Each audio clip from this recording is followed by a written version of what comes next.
안녕하세요. 이재일입니다. 이번 시간에는 벡터 이미지를 제작할 수 있는 펜툴에 대한 설명을 드리도록 하겠습니다. 포토샵에서 펜툴은 벡터 이미지를 제작할 수 있는 툴이라고 설명을 드릴 수가 있겠습니다. 근데 여기서 벡터 이미지라는 것은 무엇이냐?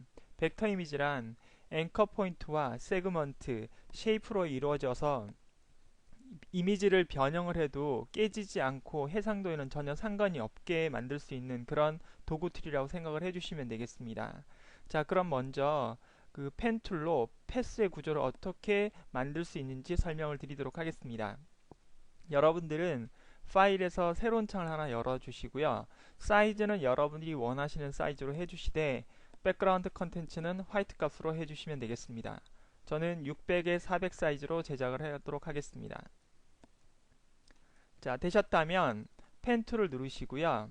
펜 툴을 누르신 다음에 반드시 보셔야 될 것이 상단에 도형 레이어로 만들 것인지 도형화 시킬 건지 패스화 시킬 건지 아니면 필 픽셀이라고 해서 이미지로 나타낼 것인지 물어보는 곳이 있는데요.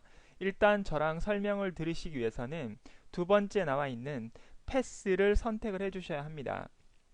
즉 다시 말하면 펜 툴로 그릴 수 있는 이미지의 종류들을 나타내고 있는 곳인데요. 첫 번째 쉐이프 레이어를 선택을 하시게 되면 그 레이어가 만들어지면서 선택한 색상으로 채워지는 그 도형을 그려주실 수가 있고요. 거기에 비해서 패스를 선택하시게 되면 색상이 채워지지 않고 패스로 이미지를 제작할 수가 있습니다. 그 이외에 마지막 나와 있는 필 픽셀은 펜툴 선택할 때는 활성화되지 않고 도형 도구 툴을 이용하실 때 활성화되는 부분이기 때문에 이거는 도형을 제가 설명을 드릴 때 도형 툴을 설명을 드릴 때 추가적으로 말씀을 드리도록 하겠습니다. 자, 먼저 패스를 눌러 주시기 바랍니다. 자, 패스를 눌러 주신 다음에 일단 그 스테이지에서 마우스로 원 포인트만 찍습니다. 그리고 일정 간격으로 옆으로 움직이신 다음에 오른쪽으로 움직이신 다음에 원 클릭을 해 주시고요. 그 다음에 상단에 점을 누르신 상태에서 왼쪽 버튼 누른 상태에서 좀 오른쪽으로 쭉 잡아당겨 주시면 이렇게 그 이상한 직선 부분이 나오고 있죠. 이 부분에 대해서 이제 설명을 좀 드리도록 하겠습니다. 자, 이것이 여러분들이 보고 계신 패스라고 말씀을 드릴 수가 있는데요. 패스의 구조입니다. 먼저 설명을 좀 드리도록 하겠습니다.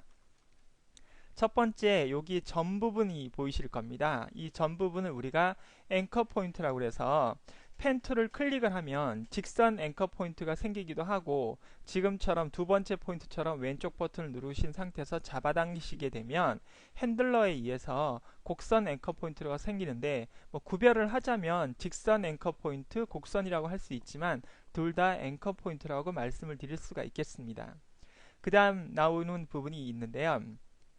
그 포인트와 포인트, 이것도 앵커 포인트가 되겠죠. 1번 포인트, 2번 포인트, 3번 포인트가 있는데 1번 포인트와 2번 포인트를 연결한 이 직선을 우리가 세그먼트라고 얘기를 합니다.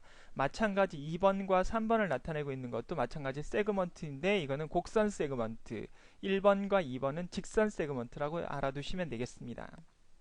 그리고 3번 앵커 포인트의 앞방향과 뒷방향 이렇게 다시 점들이 두 개가 나오는데요. 여러분 이것을 우리가 전방 핸들러라고 해서 전방 핸들러라고 얘기를 하고요. 그 다음에 두 번째를 우리가 후방 핸들러로 얘기를 합니다. 그래서 이 전방 핸들러와 후방 핸들러에 의해서 조절선의 세그먼트의 방향과 각도가 마우스로 조절이 되게 되어 있습니다. 마찬가지 이것은 여러분들이 연습을 통하셔서 여러분 나름대로의 개념을 잡아주셔야 합니다. 제가 강의를 할 때 여기서 얼마만큼을 내리거나 올리거나 또는 당기거나 밀거나 했을 때 곡선이 얼만큼 생긴다 이렇게 말씀드릴 수가 없기 때문에 여러분들이 실습을 하시면서 핸들러를 위쪽으로 잡아당길 때, 오른쪽으로 잡아당길 때, 왼쪽으로 잡아당길 때 또는 아래로 잡아당길 때 세그먼트의 방향과 각도가 어떻게 바뀐다는 것을 여러분들이 습득을 하셔야 된다는 거죠. 제가 여기서 정확하게 어떻다고 말씀을 드릴 수 있는 부분은 아니라고 보고요. 여러분들이 연습을 좀 통해서 여러분들이 작업을 한번 해보시기 바랍니다. 자, 그래서 일단 그 패스의 구조 자체가 이와 같이 각각의 앵커 포인트로 이루어져 있고 그 앵커 포인트와 앵커 포인트를 연결하는 부분을 우리가 세그먼트라고 얘기를 하고 그 앵커 포인트의 전방과 후방에 나와 있는 이 조절점들이 그 세그먼트의 각도와 그 다음에 그 방향을 조절하는 부분이다. 이렇게 설명을 드릴 수가 있겠습니다. 자, 이것을 여러분들이 기본 참고사항으로 하셔서 지금부터 저와 좀 다른 모양을 한번 구현을 한번 해보도록 하겠습니다. 자, 저는 다시 원본으로 돌아가도록 하겠습니다. 자, 이번에는 직선 세그먼트 패스를 한번 그려보도록 하겠습니다. 뭐 가장 간단하게 그릴 수 있는 방법이니까요. 왼쪽 버튼 클릭하시고 그 다음에 마우스를 어느 정도의 거리감을 주신 다음에 클릭을 해주시면 되겠습니다. 지금 클릭만 하시면 이렇게 생기는 형태가 직선 패스가 되겠습니다. 자, 그런데 제가 다음 강좌로 제작할 일러스트도 마찬가지겠지만 포토샵에서도 이 패스를 그릴 때는 반드시 출발점과 그 다음에 끝점의 형태가 일치를 해야지 지금처럼 1번의 위치가 시작점, 2번의 위치가 끝점이 된 상태에서 오픈이 되면 안 됩니다. 그러면 미완성 개체로 인식을 한다는 거죠. 그래서 반드시 이렇게 시작점으로 가져다 대면 펜툴 밑에 이렇게 동그라미 표시가 나오는데요. 이것이 시작점과 끝점이 일치하다는 것을 그 컴퓨터가 사용자에게 디스플레이, 즉 눈으로 보여주는 그런 기능이라고 생각을 해주시면 되겠습니다. 눌러보겠습니다. 자, 이래서 이것이 비로소 완성된 패스, 즉 닫힌 패스라고 얘기를 합니다. 그래서 닫힌 패스로 완성을 하셔야만 합니다. 그것이 직선 패스든 아니면 곡선 패스든 상관이 없다는 거죠. 자, 그러면 이번에는 직선은 그냥 여러분들이 연습을 한번 해보시면 되겠고요. 자, 이번에는 곡선을 한번 만들어 보도록 하겠습니다. 자, 곡선을 이용해서 원형을 한번 그려보도록 하겠습니다. 자, 왼쪽 버튼을 원클릭을 먼저 해주시고요. 그 다음 일정 간격을 떨어뜨리신 다음에 왼쪽 버튼 누른 상태에서 잡아당겨서 여러분들이 이렇게 움직여 보시면 여러분들이 원하는 곡선의 모양과 길이 모양이 나올 때까지 마우스를 놓지 마시고 조정을 해주세요. 그러다가 마음에 드시는 부분이 있으면 놓으시면 되겠습니다. 그 다음 다시 한 부분을 클릭을 하도록 하겠습니다. 자, 클릭을 하셔서 마찬가지 핸들러로 조정해 주시면 되겠습니다. 자, 마찬가지 다시 하단 부분에다 다시 클릭을 하셔서 자, 곡선을 만들 거고요. 이렇게 그 다음에 마지막 동그라미 부분이 나오는 그래서 닫힌 모양으로 여러분들이 이렇게 만들어 주시면 되겠습니다. 자, 지금 보신 것처럼 이렇게 곡선 패스를 이용해서 또는 그 펜 툴을 여러분들이 곡선화 시켜서 원형 모양을 만드는데요. 꼭 그런 건 아니지만 이 앵커 포인트가 이렇게 4개가 생겼다는 걸 여러분들이 지금 보셨을 겁니다. 그래서 정원을 그리시기 위해서는 거의 대부분이 4개의 앵커 포인트를 여러분들이 조절을 하셔야 한다.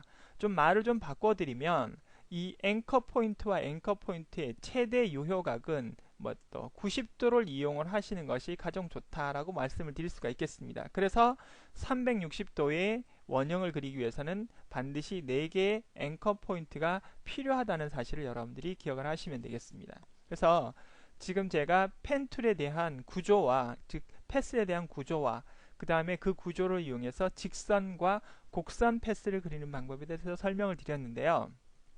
패스의 기능이 좀 많습니다. 실제로. 그래서 다음 시간에 이 패스를 편집을 하고 수정을 할 수 있는 방법을 설명을 드리겠고요.